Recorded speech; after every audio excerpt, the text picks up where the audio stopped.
It's back. The March for Life. Roe v. Wade may be gone, but the battle continues. This fight continues because of what's at stake. We have team coverage from the nation's capital. People kept coming in, and it was a really big celebration atmosphere. To the Diocese of Brooklyn. She's re-energized in the fight for life and ready to march for the unborn. I'm Jessica Easthope with the Queen's parishioner who calls herself a veteran and is now getting inspired by a new pro-life generation. Some thought the march would fizzle out, but the mission is far from finished. We want to walk with people along the way and encourage people to be able to make that choice for life. Not just a protest, but a movement. Right now on Currents News, a promise to the unborn. The fight for life has just begun.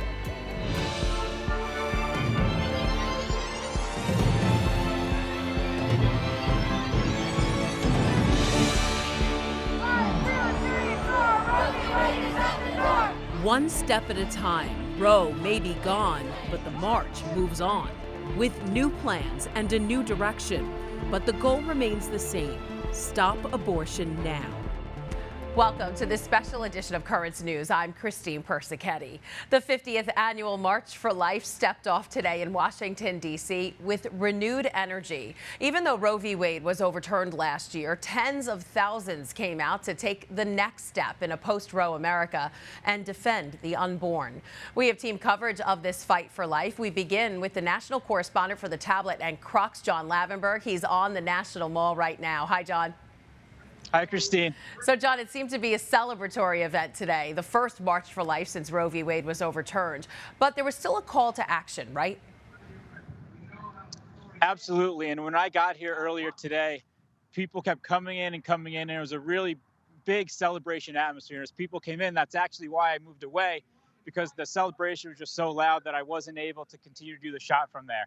But with that said, the celebration atmosphere was there, but when I talked to people, their tone was a little different. They didn't so much talk about how this is a celebration, but talked about the work that lies ahead. They talked about how this march is still important to get Congress to pass legislation, pro-life legislation, how it's also important to show state legislators that they want similar legislation passed in their states and not an expansion of abortion rights.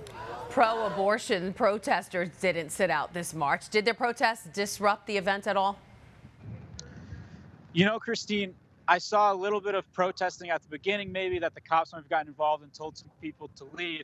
But overall, it didn't cause much of a disruption. People didn't even notice. And other than that one small incident, I haven't seen much of protesters at all. That may change as the march really gets started and people go towards Congress and the Supreme Court. But at least here at the pre-rally on the Mall, there hasn't been much protesting at all.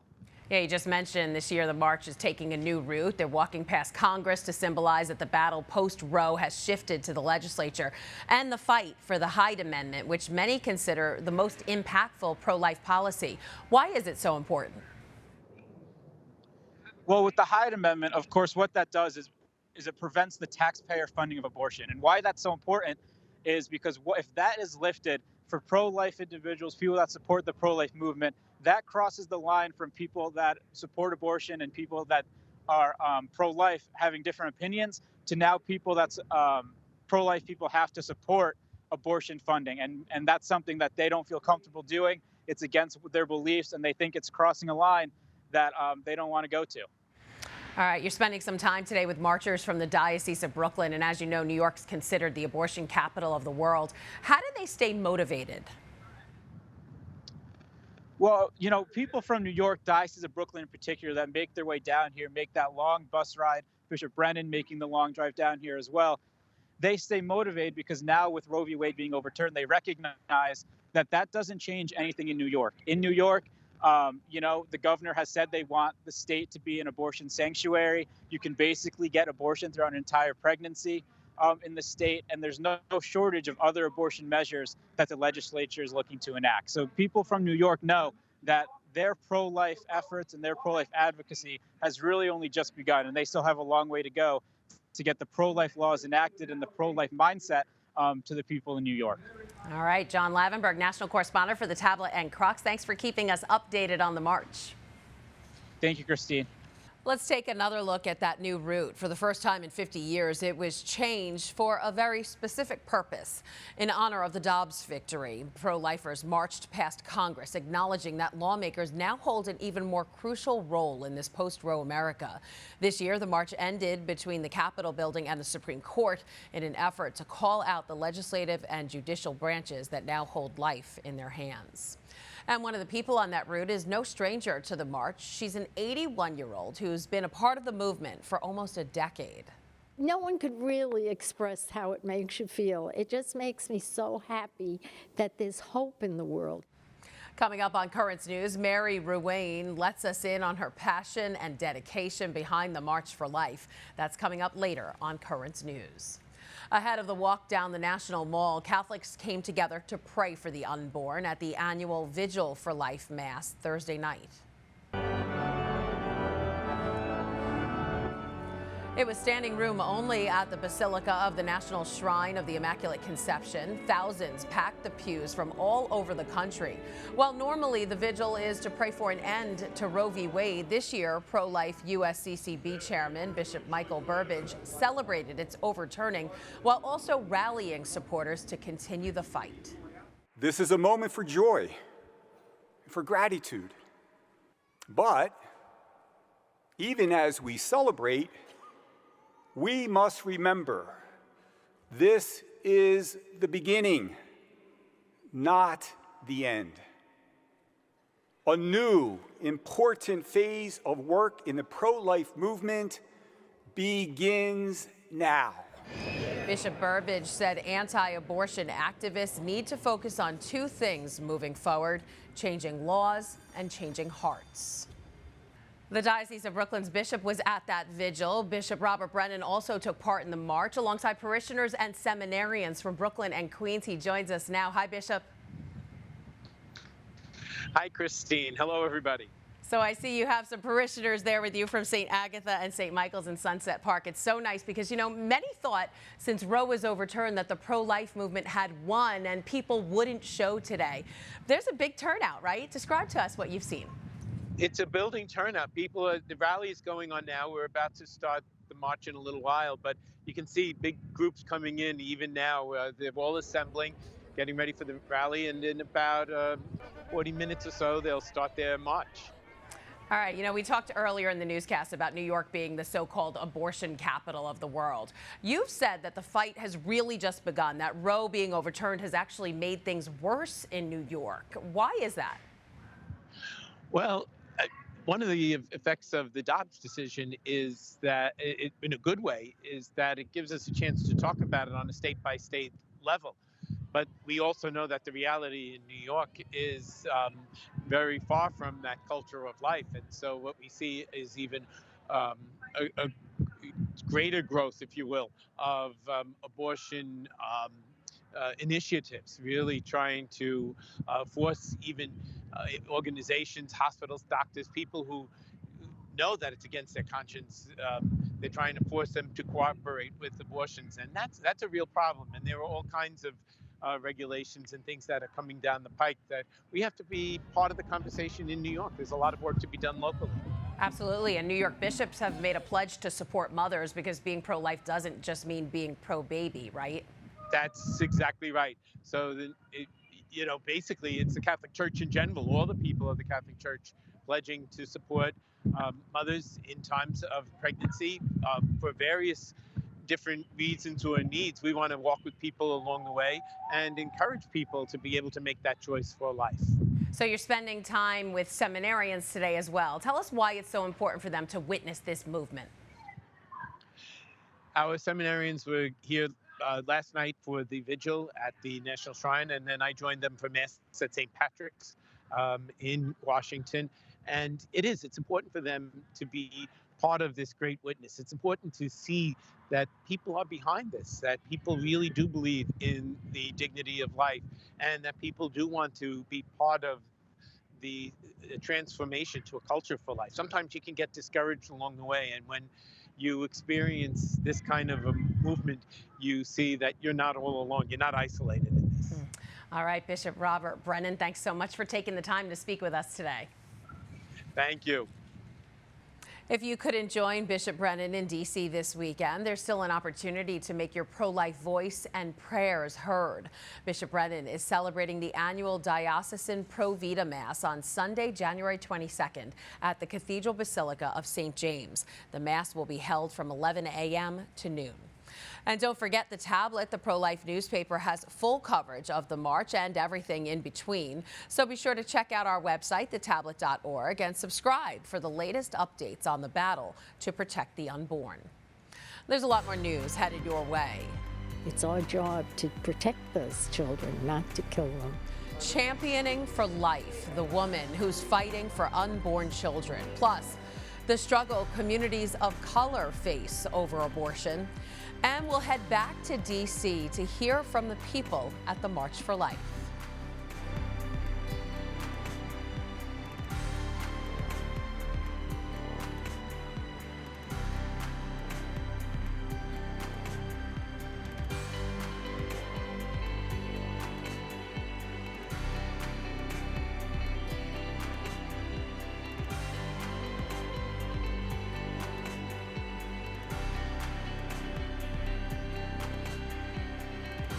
Currents News is sponsored by the Metropolitan Opera. Dialogue des Carmélites is running through January 28th. For tickets, go to metopera.org.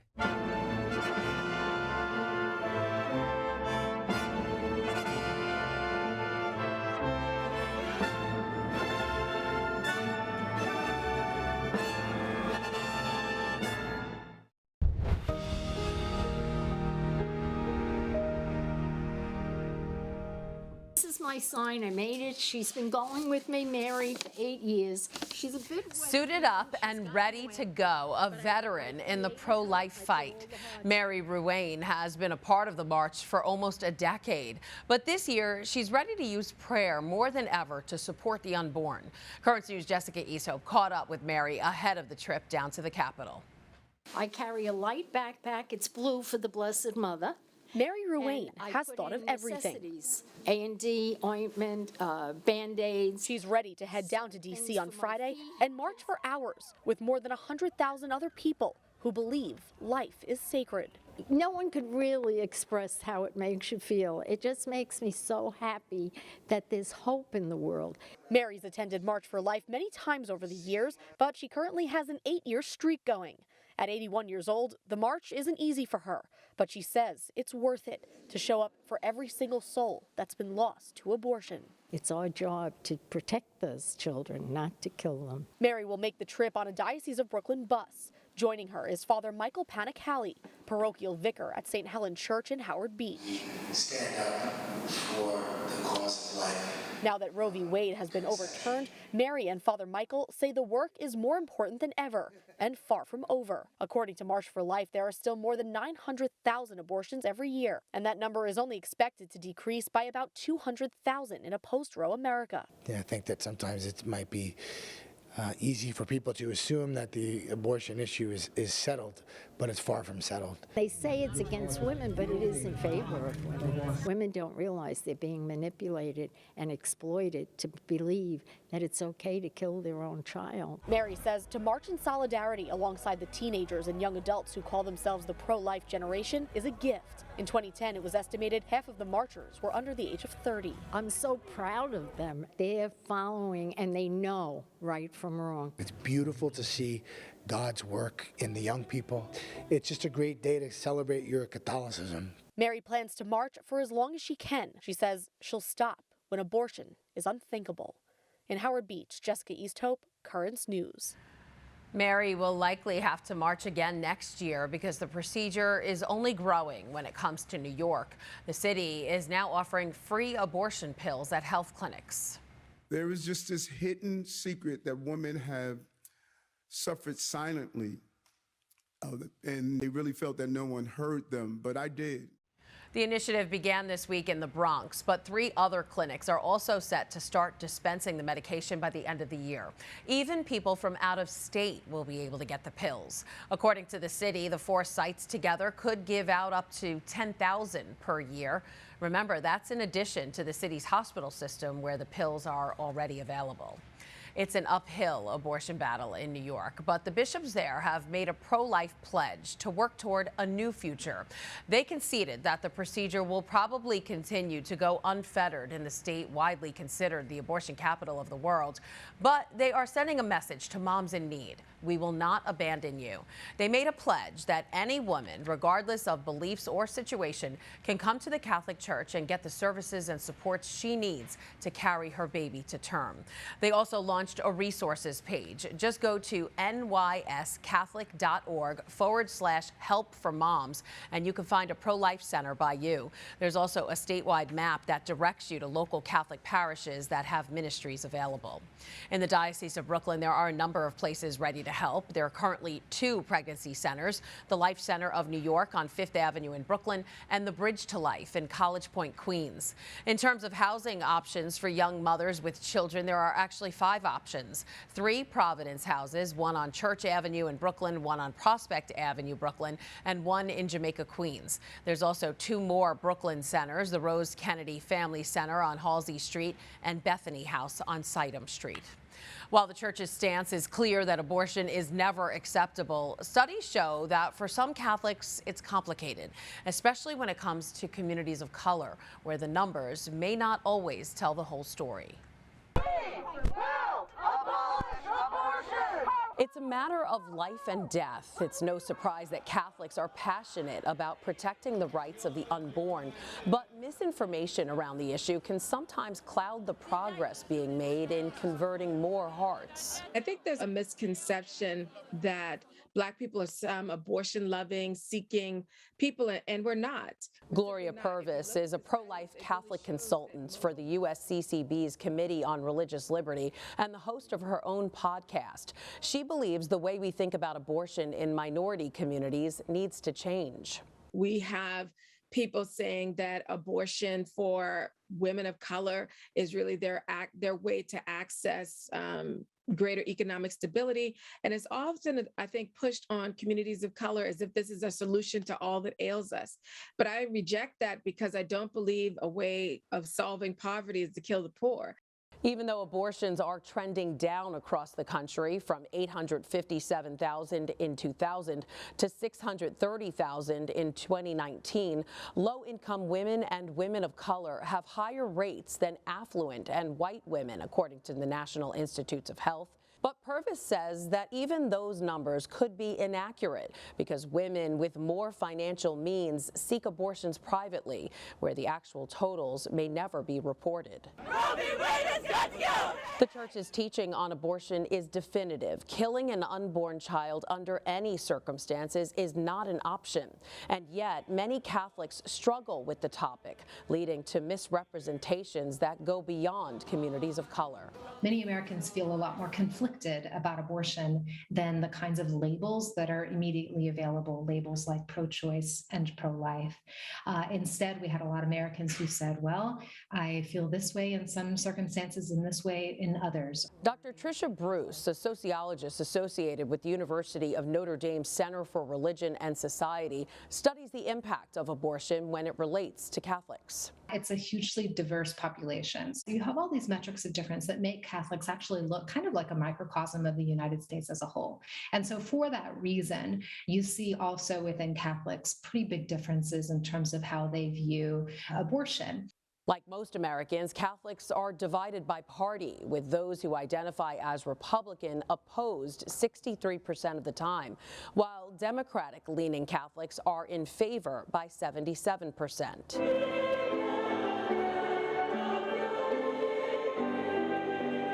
Studies also found that church attendance matters.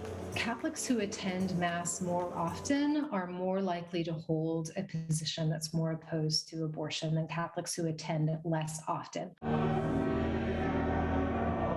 Most Catholics agree that abortion is morally wrong, just as Americans as a whole are concerned about many issues related to abortion. When we asked them in depth their thoughts about abortion, they brought up not just abortion, but so many other issues: inequality and access to support for pregnant women, or support for families, or support in the workplace, such that people can afford to provide a good life for themselves or for children that they may have. Yes, abortion, we know as Catholics, is a grave evil according to our understanding, but it does not mean that the people who perhaps felt forced or coerced or desperate into having an abortion are themselves evil people. They're just people that were in crisis and need our help, love, and understanding.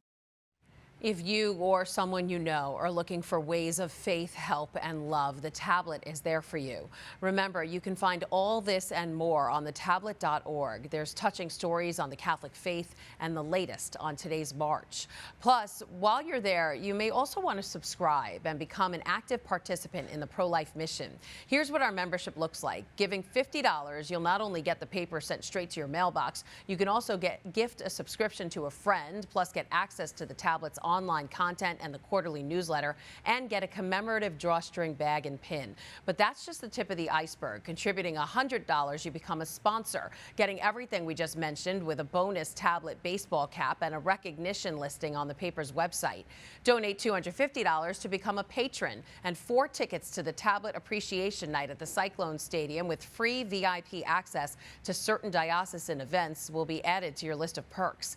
Generously gifting $500, you'll become a benefactor of the tablet, receiving a signed copy of Ed Wilkinson's book, Chasing Catholic News, and an invitation to the annual Catholic Communications Mass and Reception. Donating a whopping $1,000, you will become a founder, where you will get an invitation to the annual Editors Roundtable Reception. To see the full list of membership levels and the benefits of each, just go to thetablet.org/become-a-member. And a note for all you current tablet subscribers, you can upgrade your subscription to get any of these memberships if you want to. Still to come on Currents News. We'll go back to D.C. and hear from people making a difference at this year's March for Life. Do you have a story idea or want to share a tip? Email us at newstips@desalesmedia.org or call our 24-hour number 718-517-3122. We'll be right back.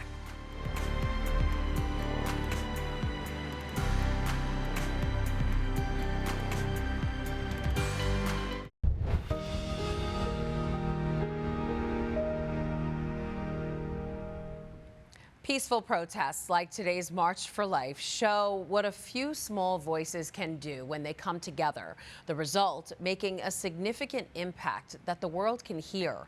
With the topic of abortion now at the state level, many people are planning on returning next year since the battle is far from over. Until then, here are the sights, sounds, and passion behind today's March for Life. I'm Christine Persichetti. Thanks for joining us because we are putting your faith in the news. 1, 2, 3, 4, Roe v. Wade, out the door! The reason that I am pro-life is because I don't want anyone to have to go through what my mother went through. And that is why I marched today. I think it's really important for young people to come out and share and stand for what they believe in. I think this generation has a lot of eyes on them, and so if we come out and show support and stand firm, hopefully change will be made in the future. To communicate to, even on a federal level, that we don't want pro-abortion laws to continue to be passed. There's a lot of that going on, and we need to communicate that that should stop. We need to support these ladies and pray that they will feel God's love for them and their child. We also need to pray for each other. It's not over. I mean, every state now has the right to outlaw abortion, but not every state is ready to do that yet, so we're here to just state there's more work to do.